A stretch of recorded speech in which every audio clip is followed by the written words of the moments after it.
Hey, Michael Kramer. Thank you for your patience, buddy. How are you?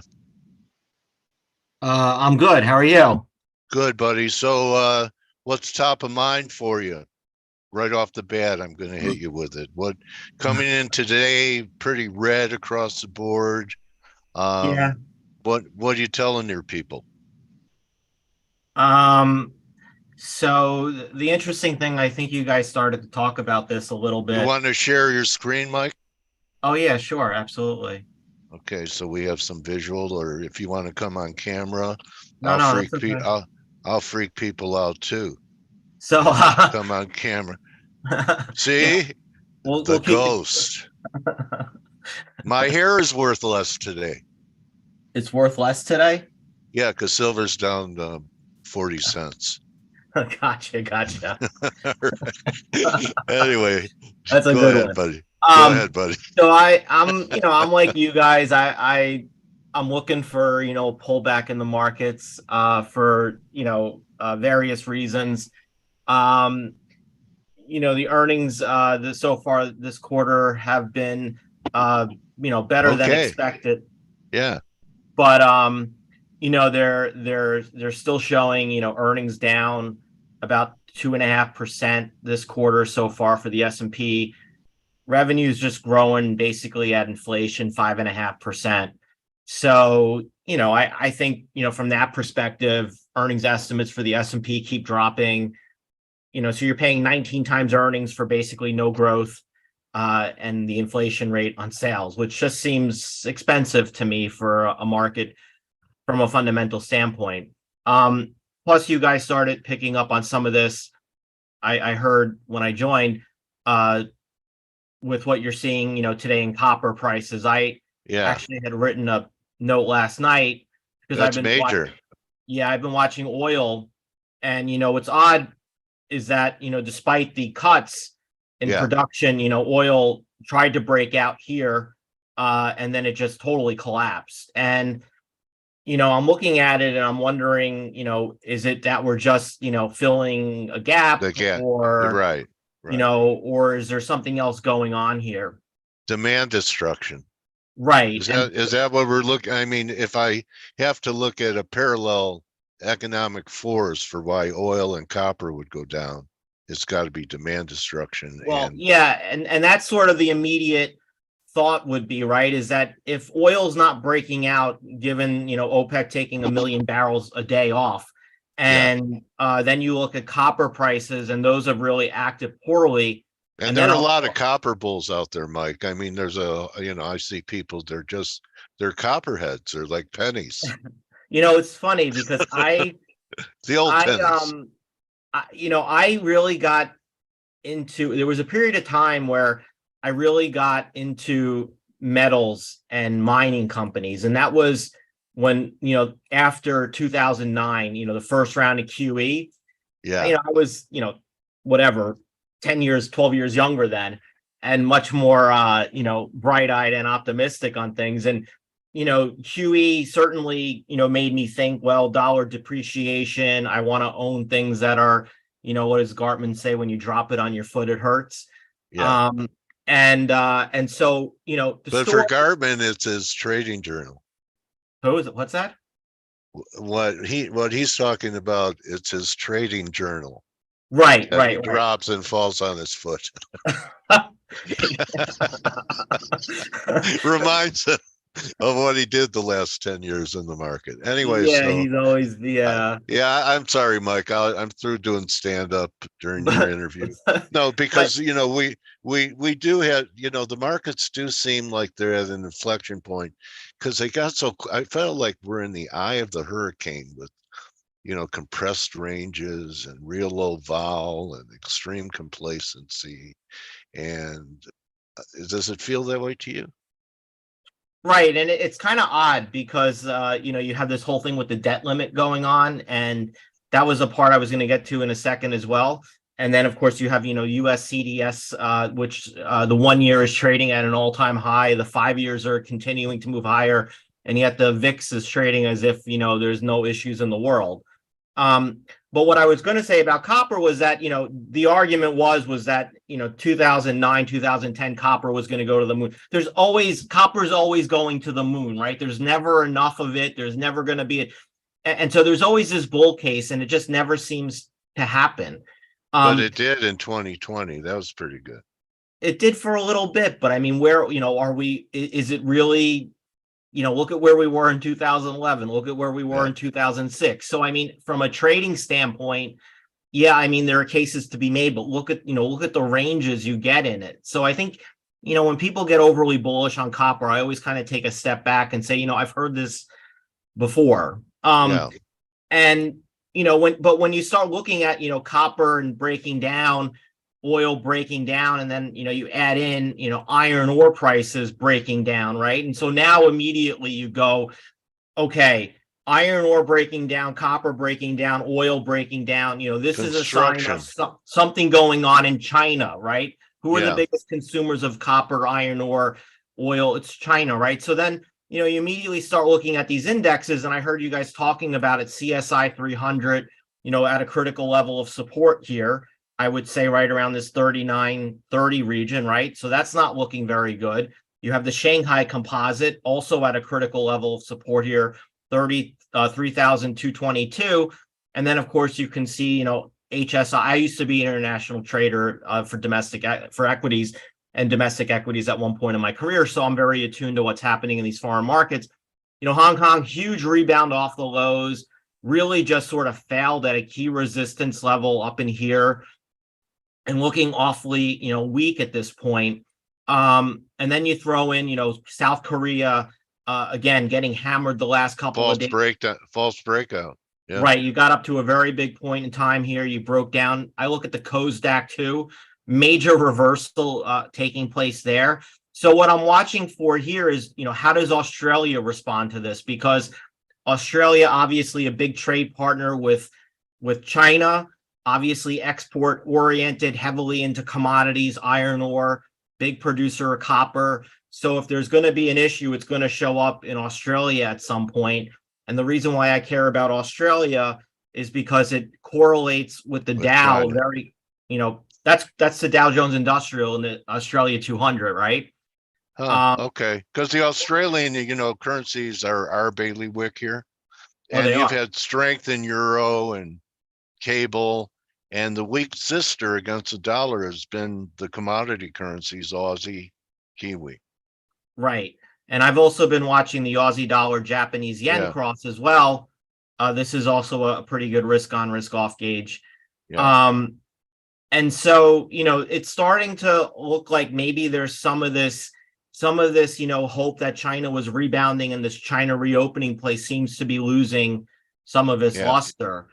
And that would certainly support this idea that, maybe equity prices in the US haven't felt it. And they haven't really felt it yet in Germany either. Here you can see the DAX, huge move. I mean, kind of crazy that we're sitting not that far from the all-time highs. And again, diverging, glaring divergence. I see you have the lines on the RSI, underneath. Bearish this last divergence. high. The best divergences, Michael, are when you don't have to use your cursor to see if it almost got to the prior high. Right. It's so glaring, naked eye, you can see that divergence. Yeah, and I've been watching this for a while, and I'm just kind of wondering when it's going to roll over. But the other thing that's also in play here, outside of the growth component, is what's going on with liquidity in the market. So I have the 1 month against 3 month T-bills. No, or the M2. So I have it. No, you're jumping ahead. I have a model here that tracks changes in central banks' balance sheets. Okay. So if it loads, it takes a while to load because it's a big thing. So the squeeze towards solvency is underway. This is our realized volatility. Hold on. Sorry, this is kind of slow to work sometimes.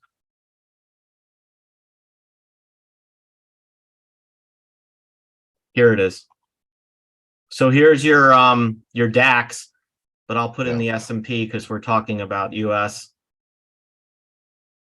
So the white line is the combination of the Fed, the ECB, the BOJ, and the PBOC's balance sheets. And you'll see it in a second once it loads.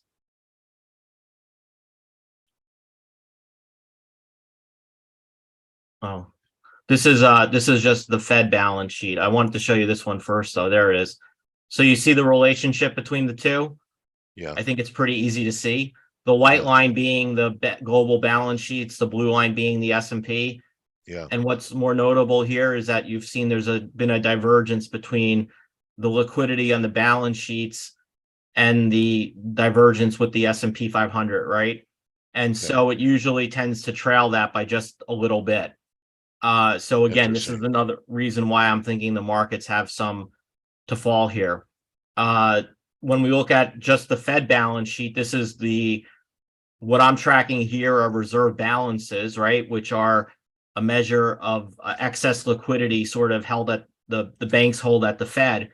And this was due to that. Remember when the SVB debacle with all the excess liquidity? Look, it's all being drained out right now. This is due to the reverse repo facility, which is tracked every day at 1:15 New York time. They update that number. All that money that's going into the money market accounts we keep reading about. Yeah. All that money goes into the reverse repo facility at the Fed, which acts as a liability on the Fed's balance sheet and drains reserve balances, plus the TGA, which is sort of at the heart of the debt limit ceiling talk. Right now, we're in the middle of tax season, right? Tax season is ending. So the TGA is rising as tax receipts come in, and that also works to drain reserve balances. So you can see that overlay coming, and this is also suggesting that we should see a drop in the S&P 500. And what's interesting, so monetary conditions are tightening up again, and the market's ignoring it.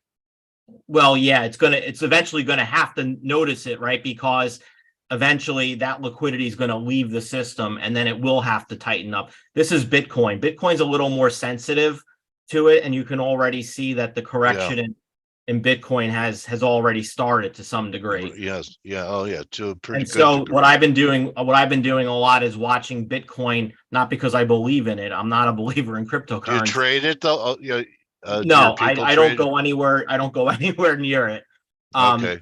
Because I'm just not a believer in it at all. But I watch it more as a liquidity measure, because again, here's your support level in Bitcoin, and it looks like we're ready to me, it looks like we're ready to fall off a cliff, right? Because there's a lot of space here to fall because of the move that we had in it. So I think we have two things going on here, which is number one, you have liquidity coming out of the market because we had all that excess liquidity come in after SVB. You have potentially brewing what looks like maybe a little bit of a growth scare forming in Asia at this point. Okay, it starts in Asia instead of here. Right, and that would maybe explain why you're seeing, yields in the US move a little bit lower despite, US CDS trading at, these crazy levels, because there's nothing else that really makes sense to what we're seeing here. Here's your 1-year US CDS contract. Wow. Well, look at this. Yeah. Wow. This is 2008. Wow. And then if you look at the 5-year CDS, and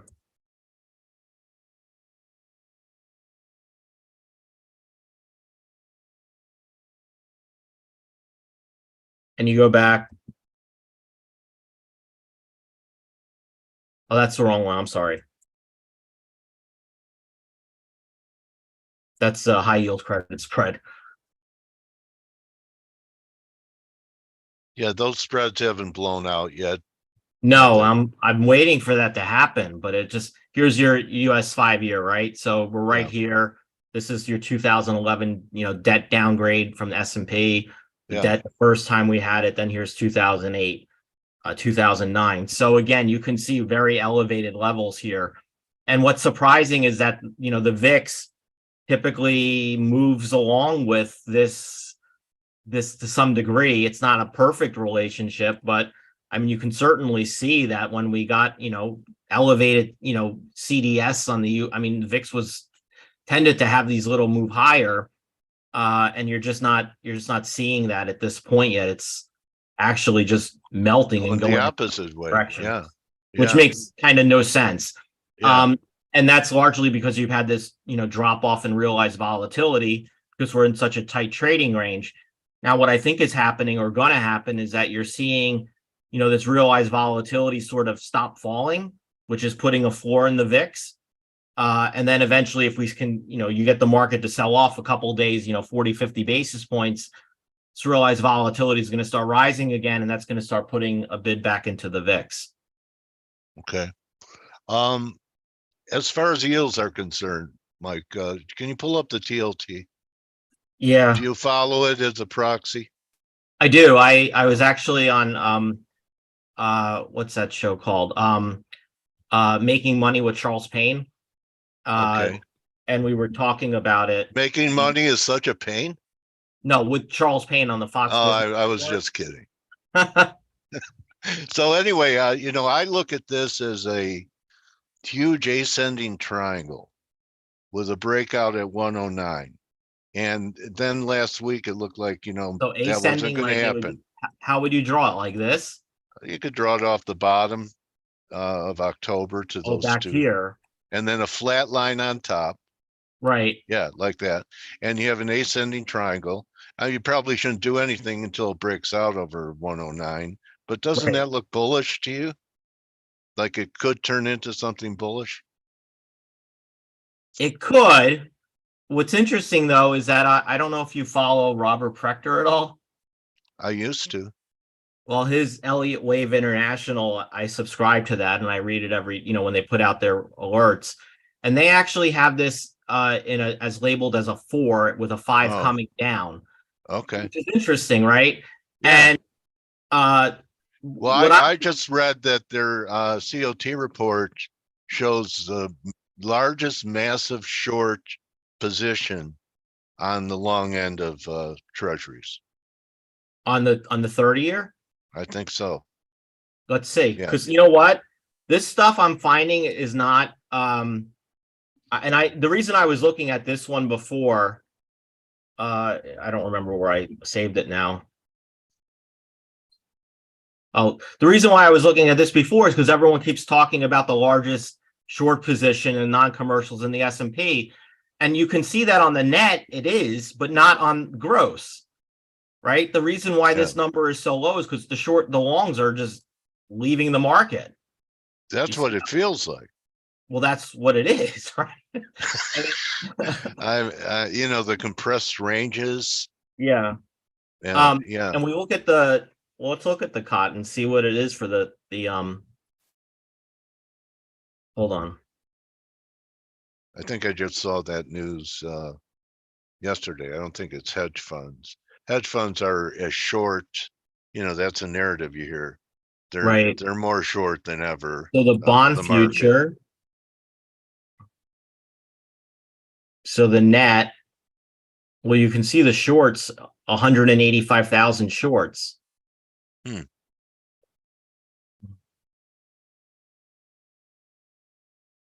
Okay, so it's not a record net short position. No, not even close. Yeah. Okay. That's the long bond. Okay. All right. So, all right. Well, what do you think? I've been kind of. Wait. Let's look at this one. Maybe it's not the net. Maybe it's the gross. No, that's not either. Some of the leadership in the market, like Microsoft breaking down under 262. NVIDIA put in a 3 drive. The semiconductors are kind of breaking down. Anyway, I thought I'd get your impression. So, yeah, I've heard both. But over 109, I think the wave 4 scenario is wrong. I agree with you that if you break out above 109, there's room to probably get to 112, maybe even 117. Yeah. Yeah. My thing, though, is that the way I look at it is that we've had a lot of news that was really supportive of yields breaking down. Yeah. And that hasn't happened. True. And so my thinking is that, if we've had all this news that suggests that yields should break down and they're not, Yeah. what does that really tell you too? Is that, we're just holding the 200-day moving average at this point. Yeah. And what I'm sort of noticing here too is when you look, we've been consolidating sideways, but notice that the RSI is actually starting to shift higher now. Yeah. And that could be telling us that momentum is starting to actually swing back the other way. And so I'm of the idea that we could see, the TLT actually move back down towards this 99 region first. Well, if it's a wave 4, it's going to make new lows. It's going to take out the October low. That's what their argument is that it's going to make a new low. Okay. I don't know what gets us there. It's going to take. How about downgrade because we can't get our act together for the debt ceiling? I mean, that's certainly possible. And that would certainly be a good reason. The other reason being is that what I'm thinking is perhaps we're entering some sort of period of stagflation where, you go back to like not necessarily a 1970 style, but where, we're in this sort of, high inflation world because we're doing more onshoring. You don't have enough workers to fill all the voids, but yet at the same time, growth is just really subdued. Do you have a dollar? Do you have a dollar view, Michael? Yeah. So it was interesting. You guys mentioned that inverse head and shoulders on the hourly chart. Yeah. Because I had noticed it too. And what I'm sort of noticing too on the dollar also is maybe I have a lot of shit drawn in here. Is maybe you're getting what looks like a potential double bottom forming. Okay. Yeah, from the prior low, it took out the lows by about 30 cents. Yeah, and the other thing, and what also is noticeable too, is that, you notice here that we made a low, RSI makes a new low, a lower low. Here we make a variable. It diverged this time. You're diverging, right? So you're getting almost like a bullish divergence on the RSI. Yeah. So I'm also looking for a move higher in the dollar. I was looking for a move maybe back to around 105.85, maybe the 200-day moving average or so. Okay. And I'm thinking higher. I mean, it depends. I mean, if you're going to get the 30-year yield, 110. If you're going to get the 30-year yield, then 110 certainly would be possible. Yeah. Okay. Michael, best place for people to follow you besides at Michael Mott CM on Twitter. Your work is outstanding. I'm so glad our paths cross on Twitter because, I know it's not a normal interview because, I throw some of my views in there, but it's great having a conversation with you. Yeah, I've been following your stuff too, and I really enjoy looking at a lot of it. But you can follow me on Twitter. Also, I'm on Substack now, readingthemarkets.substack.com. And I'm also could show it if you have it for what's that? You could show it if you have it for people to see it. They write down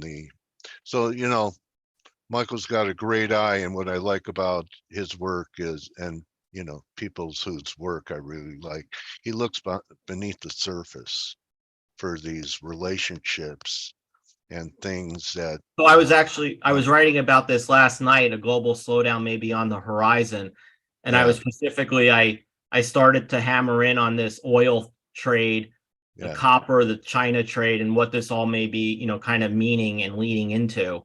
I did this in my Substack for my paid subscribers, and then I also have a Seeking Alpha Marketplace group called Reading the Markets as well, and I kind of been hitting on the same thing there, where I also have a chat room and I communicate with my subscribers. Okay, Reading the Markets by Michael Kramer. Right. So, Michael, appreciate your work. It's insightful, and you crystallize and give us some things to think about that we weren't thinking about before we heard you this morning. Thanks for edifying the community. Thanks for having me. All right. Good hunting, my trading warrior brother. Okay, you too. I'll turn off my screen now. Okay, and I'll be in touch with you. Okay, that sounds good. Keep you in the rotation, bro. Yes, please, anytime. Okay.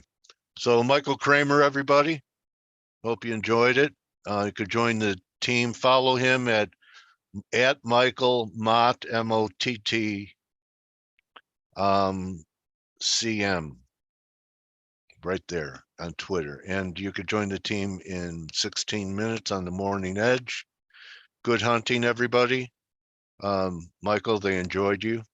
And everyone have a great day. Don't just count your pips, count your blessings. We're fortunate that we can afford to gamble a little money and speculate in the market and still pay our mortgages and everything else we need. So remember, a lot of people don't have this kind of, and I call it risk capital. If you can't afford to lose it, don't use it. See everyone tomorrow. Adios. Thanks, Mike. Hey traders, this is Blake Morrow with ForexAnalytix. Thanks for stopping by our YouTube channel. Don't forget to like these videos, share them, and subscribe to our channel so you don't miss any of the content that we provide here for free. Thanks for stopping by. I'll see you in the next video.